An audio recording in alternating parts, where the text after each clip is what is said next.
my name is Jamie Bennett. I'm a student physical therapist assistant at Jefferson State, and today we're going to be talking about the role of breathing and instruction in breathing in physical therapy. On any given day, the average person takes between 17,000 and 30,000 breaths.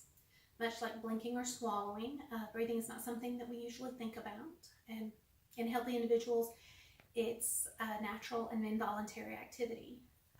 However, conscious attention to breathing can provide insight into both your physical and emotional state.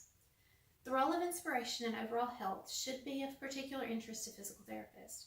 As clinicians who pride ourselves on a whole body approach, it's our responsibility to consider the role of breathing in physical therapy. After all, breathing is the basis for everything we do. Physical therapists and physical therapist assistants are experts in movement, and we should account for every factor that can affect movement. Breathing is the fuel for movement. In our society, many people are susceptible to developing breathing dysfunctions. These dysfunctions feed into functional impairments that we see in the PT clinic. Breathing pattern disorders may contribute to musculoskeletal conditions by impairing motor control and compromising trunk stability. Breathing is essential to posture and core stability. If we restore proper breathing mechanics, we can improve lumbopelvic stability, enhance motor control, decrease pain, and improve overall patient outcomes. So a brief overview of the mechanics of respiration. Inspiration or inhalation is an active process by which air is brought into the lungs. The diaphragm contracts and flattens, and the ribs move upwards and outwards, increasing the size of the thoracic cavity. The diaphragm is the primary muscle of inspiration. However, we also have accessory muscles, including the scalenes and the sternocleidomastoid. These muscles are to assist with breathing, not take over breathing. Exhalation, also known as expiration, is usually a passive activity, meaning no muscle contraction is involved. At the end of inspiration, the respiratory muscles will relax and the chest walls will depress, decreasing the volume of the thoracic cavity. So the control of breathing is balanced between the central nervous system and the peripheral nervous system. The autonomic division of the peripheral nervous system is particularly of interest. It's divided into the sympathetic nervous system and the parasympathetic nervous system. And that's going to be our focus today. When we experience emotion, pain, fear, stress, our sympathetic and parasympathetic nervous systems respond by adjusting blood pressure and heart rate and respiration rate. Generally speaking, the parasympathetic activity is associated with a relaxation process, and sympathetic activity is associated with a heightened or stress response. A slow diaphragmatic breath with prolonged exhalation will increase parasympathetic activity and result in relaxation. On the other hand, rapid chest breathing with prolonged inhalation will increase sympathetic activity and result in a stress response. So the diaphragm initiates core stability.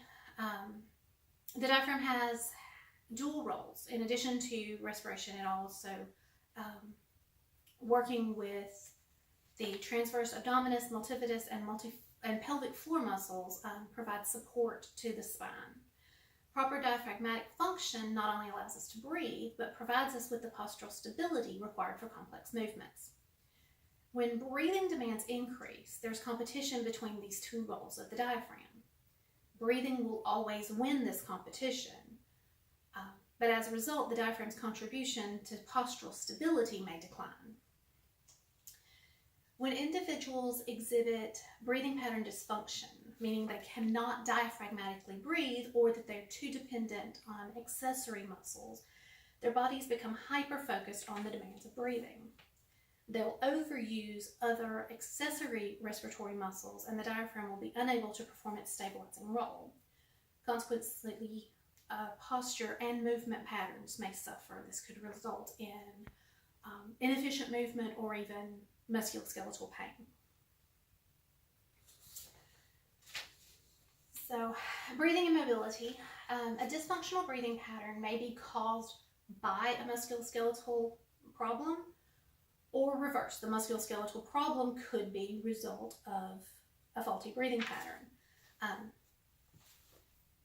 Irregardless, we have to address breathing in physical therapy, whether it's the cause or the effect.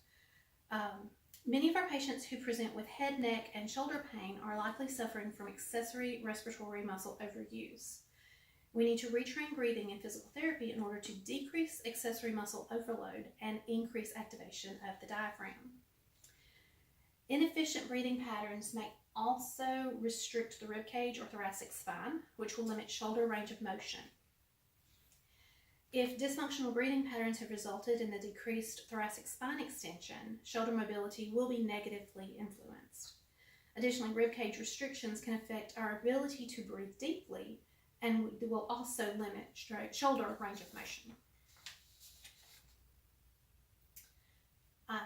General flexibility is also influenced by the way we breathe.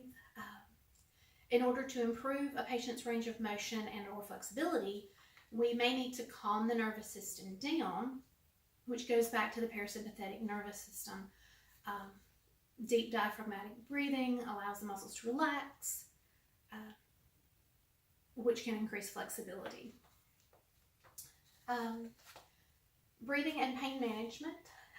Because breathing can calm the nervous system, it can also help reduce the stress response associated with pain. People with chronic pain benefit from exercises that induce relaxation. Deep breathing will mediate sympathetic arousal and increase pain thresholds. By teaching patients how to diaphragmatically breathe, we can increase parasympathetic activity, thereby inducing relaxation and decreasing the pain response. Patients who learn to diaphragmatically breathe in studies have demonstrated reduction in negative feelings that are associated with chronic pain, such as tension, anger, and depression. And again, because faulty breathing patterns may increase musculoskeletal dysfunction, correcting the breathing patterns may decrease musculoskeletal pain. So in addition to the breathing pattern dysfunctions, there are also specialized breathing techniques that may be needed in some cases. For patients with chronic pulmonary disease, you may utilize postural drainage, which is positioning the patient so that gravity can assist moving mucus secretions from smaller lung sections to larger airways, or percussion, which is a manual technique used by the therapist to mechanically jar and dislodge the mucus. In patients with traumatic brain injuries, they're at risk for ventilatory failure, neurogenic pulmonary edema, and aspiration. So these are patients that we have to monitor very closely in regards to respiration. And with spinal cord injury, depending on the level of the spinal cord injury, the patient may be on a respirator or ventilator, or they may have lost control completely or partially of the respiratory muscles. Patients with tetraplegia are most at risk for ventilatory failure, and these patients may require instruction in self-assisted cough or diaphragmatic breathing, or they may receive costophrenic breathing, where you retrain them using accessory muscles and compensatory movement to expand the thoracic cavity to assist in breathing. So breathing is the root of all movement. We must therefore respect the role of breathing in physical therapy. By incorporating breathing into our assessment and treatment of patients with musculoskeletal impairments, we can improve outcomes and increase the likelihood of lifelong recovery. If you have any questions, please ask them in the discussion board below. Thank you for listening.